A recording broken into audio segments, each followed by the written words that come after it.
Perform the limit test of chloride ions.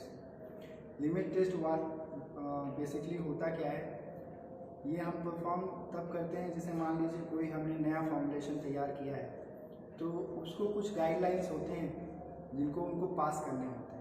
तो इसी तरीके से हमारे फार्माकोपिया में क्लोराइड आयंस के लिए कुछ लिमिट्स डिसाइड किए गए हैं कि उससे ज़्यादा कंसंट्रेशन आपके किसी भी फॉर्मुलेशन में नहीं हो सकता है।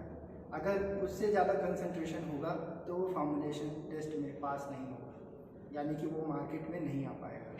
ठीक है, तो मान लीजिए ये एक फॉर्मुलेशन है जो आपने तैयार किया हुआ है, इसका हम सैंपल प्रिपेयर करेंगे और जो हमारे स्टैंडर्ड्स हैं इंडियन फार्माकोपिया के हिसाब से उससे हम मैच करेंगे। अगर हमारा स्टैंडर्ड्स मैच कर गया, स्टैंडर्ड ही फॉर्मुलेशन बना, तो वो मार्केट में आ सकता है, अदरवाइज वो मार्केट में नहीं आ पाएगा, वो फेल हो जाएगा। तो सबसे पहले इस टेस्ट को करने से पहले हमको दो सॉल्यूशंस बनाने पड़ेंगे। एक हमारा फॉर्मुलेशन का सॉल्यूशन बनेगा जिसको हम टेस्ट सॉल्यूशन कहेंगे, और एक हमारा जो प्रिस्क्राइब्ड इंडियन फार्माकोपिया से प्रिस्क्राइब्ड है, जो इंडियन फार्माकोपिया में बताया गया है, वो सॉल्यूशन हम इसमें बनाएंगे। इसको कहेंगे स्टैंडर्ड सॉल्यूशन। फिर दोनों सॉल्यूशन को हम कंपेयर करेंगे और फिर पता करेंगे कि हमारा सॉल्यूशन पास हुआ या फेल हो गया। तो इसके लिए सबसे पहले हमको सैंपल का सॉल्यूशन बनाना है। जैसे मान लो ये एक आपका सैंपल फॉर्मुलेशन है, अब इसका आपको 1 ग्राम लेना है और 40 ml ऑफ वाटर लेना है और उसको डिज़ोल्व करना है, और उसके बाद उसको नेजलर सिलेंडर, इसको बोलते हैं नेजलर सिलेंडर। ये क्वेश्चन आता है MCQs टाइप में, आपके जो रजिस्टर्ड फार्मासिस्ट के एग्ज़ाम्स होते हैं या फिर हॉस्पिटल फार्मासिस्ट के जो गवर्नमेंट एग्ज़ाम्स होते हैं, उसमें पूछा जाता है कि नेजलर सिलेंडर का यूज किस में किया जाता है, किस टाइप के टेस्ट में किया जाता है। तो लिमिट टेस्ट परफॉर्म करने के लिए नेजलर सिलेंडर का यूज किया जाता है। तो नेजलर सिलेंडर में हमने इसको पोर करना है। ठीक है, ओके। नेक्स्ट हमको टेस्ट सोल्यूशन में 10 ml डाइल्यूट नाइट्रिक एसिड डालना है। 10 ml डाइल्यूट नाइट्रिक एसिड, ये देखिए आपका डाइल्यूट नाइट्रिक एसिड बनाया गया है। अब इसमें से 10 ml इसमें ट्रांसफ़र करना है, यानी कि वॉल्यूम मेकअप करना है इसका कितना, 50 ml तक। 50 में से 1 ml आप कम रखिए, क्योंकि आगे चल के आपको 1 ml 5% सिल्वर नाइट्रेट का सोल्यूशन भी इसमें ऐड करना है। ठीक है, तो हम अब इसमें 1 ml सिल्वर नाइट्रेट का सोल्यूशन ऐड कर देते हैं।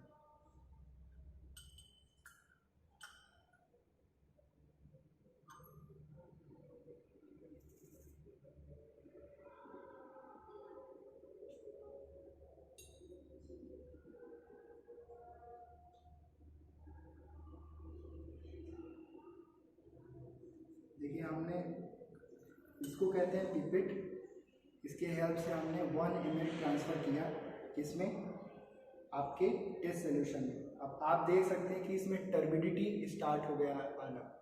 ये थोड़ा सोल्यूशन जो क्लियर था अभी तक, अब वो टर्बिड हो गया है। ठीक है, नेक्स्ट अब हम स्टैंडर्ड सोल्यूशन बनाते हैं। ये हमारा टेस्ट सोल्यूशन बन के तैयार हो गया 50 ml का।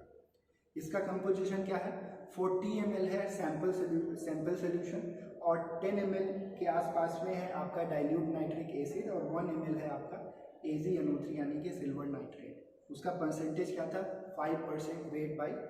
हमारा सोल्यूशन बनाना है स्टैंडर्ड सोल्यूशन जो कि प्रिस्क्राइब बाई है इंडियन फार्माकोपिया।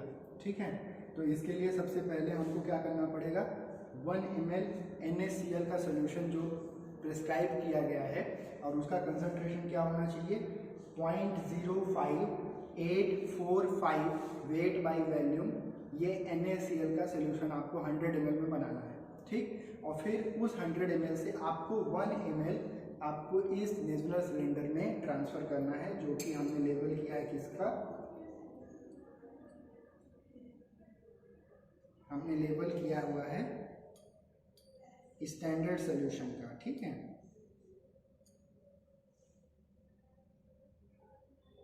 चलो ये हमने 1 ml इसमें ट्रांसफ़र कर दिया।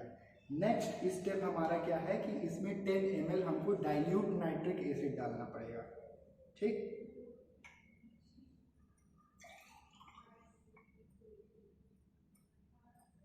ये है 10 ml का मेजरिंग सिलेंडर। अब इससे हम 10 ml इसमें क्या कर रहे हैं, डाइल्यूट नाइट्रिक एसिड डाल दिए, ठीक है।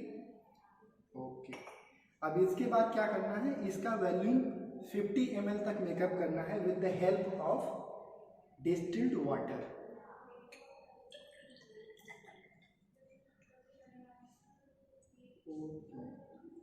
ये 50 ml का मार्क है, यहाँ तक आपको क्या करना है, डिस्टिल्ड वाटर से इसका वॉल्यूम मेकअप कर लेना है। एट द एंड आपको क्या करना है, इसमें 1 ml सिल्वर नाइट्रेट का 5% जो आपने सोल्यूशन बनाया हुआ है वो आपको इसमें डालना है। 1 ml, कितना ml, 1।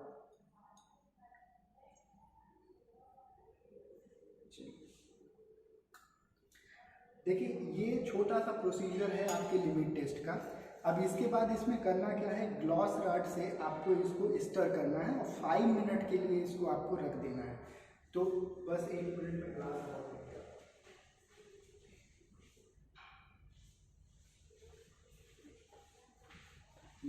इसको कहते हैं ग्लास रॉड। अब इससे हमको दोनों सॉल्यूशंस को क्या करना पड़ेगा, स्टर करना पड़ेगा और उसके बाद 5 मिनट के लिए रेस्ट में रख देना पड़ेगा। देन हम इन दोनों को पास में रखेंगे और ऐसे बैकग्राउंड में रखेंगे जहाँ से लाइट आ रही हो। जैसे मान लो खिड़की है तो खिड़की के पास लेके जाएंगे और देखेंगे कि किसमें टर्बिडिटी ज़्यादा है, ठीक। अगर टेस्ट की टर्बिडिटी स्टैंडर्ड की टर्बिडिटी से कम हुई तो आपका concentration of chloride ion standard से कम हुआ, यानी कि आपका सोल्यूशन, आपका फॉर्मुलेशन पास हो गया। अगर टर्बिडिटी बराबर हुआ तो यानी कि जो स्टैंडर्ड प्रिस्क्राइब कर रहा है उसके बराबर है। अगर मान लो टर्बिडिटी टेस्ट की स्टैंडर्ड सोल्यूशन से ज़्यादा हो गई, उस केस में आपका फॉर्मुलेशन, आपका सोल्यूशन फेल कर जाएगा, ठीक है। ये हमने इसको स्टर कर दिया।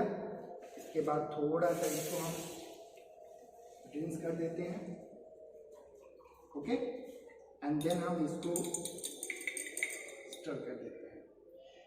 अब इस दोनों सॉल्यूशंस को आपको 5 मिनट के लिए रेस्टिंग पोजीशन में रख देना है, मतलब इसको टच नहीं करना है, जस्ट 5 मिनट के लिए। क्यों? क्योंकि ताकि पूरा रिएक्शन जो होता है क्लोराइड आयंस का, जो आपके सिल्वर नाइट्रेट से और AgCl बनता है और प्रेसिपिटेट बनता है जिसकी वजह से टर्बिडिटी आती है, वो रिएक्शन कंप्लीटली पूरा हो जाए। इसलिए हम इसको 5 मिनट के लिए रेस्टिंग पोजीशन में रख देते हैं। अब देखिए 5 मिनट के स्टैंडिंग पोजीशन के बाद इसको रेस्ट दिया गया 5 मिनट का। इसके बाद अब हम इसको कंपेयर करेंगे, इसकी टर्बिडिटी को कंपेयर करेंगे कि कौन सा सॉल्यूशन ज़्यादा टर्बिड है। जैसा कि मैंने पहले बताया, स्टैंडर्ड की टर्बिडिटी हाई होना चाहिए टेस्ट से, अदरवाइज आपका टेस्ट सॉल्यूशन या टेस्ट फार्मूलेशन पास नहीं होगा थ्रू द स्टैंडर्ड्स, ठीक, जो आपके प्रिस्क्राइब किए गए हैं इंडियन फार्माकोपिया में, ठीक। तो यहाँ पे हमको कुछ नहीं करना है, इन दोनों सॉल्यूशंस के टर्बिडिटी को देखना है कि कौन सा सॉल्यूशन आपका ज़्यादा धुंधला है। तो यहाँ पे आप साफ साफ देख सकते हैं कि स्टैंडर्ड सॉल्यूशन थोड़ा सा ज़्यादा आपका धुंधला है, यानी टर्बिड है, ठीक है। तो इसका मतलब क्या हुआ कि इसमें क्लोराइड आयन की संख्या या नंबर ऑफ क्लोराइड आयन ज़्यादा है, कंसंट्रेशन क्लोराइड आयन की ज़्यादा है, और इसमें कम है। तो क्या हुआ, एक लिमिट के अंदर है क्लोराइड आयन आपके फॉर्मुलेशन में, तो इस वजह से आपका फॉर्मुलेशन क्या होगा, पास हो जाएगा। चलिए, बहुत बहुत धन्यवाद।